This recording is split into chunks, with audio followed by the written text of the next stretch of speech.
বড় জবা গাছের ডালটিকে ছাঁটার পরে সেই ডালটিকে আর ফেলিনি, ওই টবের মাটিতেই পুঁতে দিই। 1 সপ্তাহ পর দেখি গাছটি থেকে পাতা বেরোনো শুরু হয়ে গেছে, অর্থাৎ ডালটি একটি জবা গাছের চারায় রূপান্তর হতে শুরু করেছে।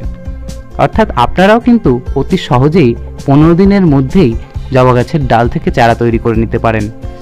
আর এখন তো বর্ষার সিজন, তাহলে আপনারাও এই 5 মিনিটের একটি ভিডিও দেখে অবশ্যই আপনাদের ছাদেও 5টিরও বেশি জবা গাছের চারা তৈরি করে নিতে পারেন। আমরা খুব বেশি মোটা ডাল নেব না, খুব বেশি সরু ডালও নেব না, একটু ব্রাউন হয়ে আসছে এরকম ডাল নেব। অর্থাৎ এই ডালটি সবে ব্রাউন বা কাষ্ঠল জাতীয় হওয়া শুরু হয়েছে। এই ডালটি আমরা নির্বাচন করব এবং যেখান থেকে ডালটিকে আমরা কেটে নেব সেই জায়গায় যেন ফাঙ্গাস না ধরে, তার জন্য আমরা সেখানে ফাঙ্গিসাইড অথবা একটি হলুদ জলে গুলে সেটিকে আমরা ওখানে পেস্ট বানিয়ে লাগিয়ে দেব। এতে কি হবে, আমাদের গাছটিতে কোনো ডাইব্যাক ধরবে না, গাছটি বর্ষাকালে মরবেও না। দেখুন, টবের মাটিতেই এরকমভাবে ডালগুলো পুঁতে বিনা যত্নেই আমি কিন্তু এরকম চারা বানিয়ে ফেলেছি। আপনারাও অতি সহজে কিভাবে বানাবেন তার জন্য পরের স্টেপটি দেখতে থাকুন। এরকমভাবে চারা বিনা খরচায় কোনো ঝামেলা ছাড়াই আপনারা বানিয়ে নিতে পারবেন এই বর্ষাকালে। এবার বলি, এই যে আমরা ডালটি কেটে নিলাম, সেই ডালটিকে মোটামুটি আমরা 10 ইঞ্চির মতন 5 থেকে 10 ইঞ্চির মতন রাখবো হাইট, এর চেয়ে বেশি রাখার দরকার নেই।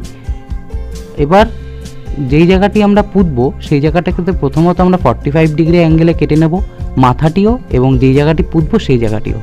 এবার একটি কিছু সাহায্যে আমরা ওই গোড়াটিকে একটুখানি ছেঁচে নেব, যাতে আমরা এখান থেকে খুব তাড়াতাড়ি শিকড় বার করে নিতে পারি, এবং সেটিকে আমরা একটি অ্যালোভেরার মধ্যে পুঁতে দেবো। আপনাদের যাদের কাছে অ্যালোভেরা থাকবে না তাদের কাছে কোনো চিন্তা করার দরকার নেই, আমি এই জায়গাটিকে আপনাদের সম্পূর্ণ ঠিকভাবে বুঝিয়ে দিচ্ছি। আপনাদের যাদের কাছে রুটিং হরমোন থাকবে তারা রুটিং হরমোন ব্যবহার করতে পারেন, কিন্তু বর্ষাকালে এই রুটিং হরমোন লাগে না, কারণ জবা গাছ খুব অতি সহজেই শিকড় বার করে দেয়। আর না হলে আমরা এখানে মধু অথবা আমরা এখানে এই অ্যালোভেরা এই দুটো ব্যবহার করতে পারি। মধুতে সেই কাটিংটিকে ডুবিয়ে আমরা মাটিতে পুঁতে দিতে পারি, অথবা এই অ্যালোভেরাটিতে আমরা কাটিংটিকে ঢুকিয়ে এরমভাবে আমরা পুঁতে দিতে পারি। আর আমরা এখানে হলুদ নিয়েছি যাতে আমাদের ডালটিতে ফাঙ্গাস অ্যাটাক না করে, তাই এটি থেকে পেস্ট বানিয়ে আমরা ডালের মাথাটিতে ভালোভাবে লাগিয়ে দিলাম। এবার মাটি আপনারা কি নেবেন, আপনারা চাইলে টবের গোড়াতেই ডালটিকে একটু গর্ত করে পুঁতে দিন, তাহলে আপনাদের কোনো মাটি তৈরির দরকারই পড়ল না।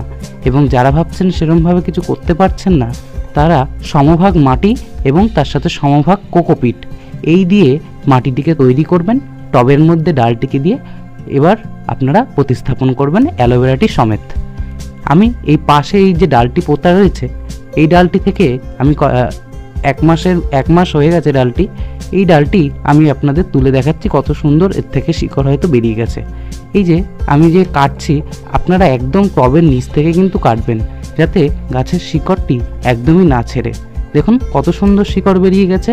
এইটিকে এবার আমি নতুন পটে ট্রান্সফার করে দেব। চলুন এটিকে একটু জলে চুবিয়ে রাখি।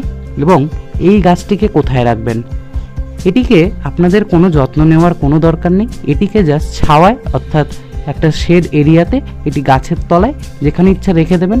আর এটিকে এখন একটু বৃষ্টির জল যাতে না লাগে তার জন্য এরকম একটি বোতলের মুখটি কেটে বোতল দিয়ে এরকমভাবে ঢেকে রেখে দেবেন। 10 দিন পর দেখবেন এর থেকে পাতা বেরিয়ে এবং আস্তে আস্তে শিকড় বেরোনো শুরু হয়ে গেছে। ভিডিওটি যদি ভালো লাগে লাইক, শেয়ার এবং কমেন্ট করতে ভুলবেন না। চ্যানেলে নতুন হলে চ্যানেলটিকে সাবস্ক্রাইব করবেন।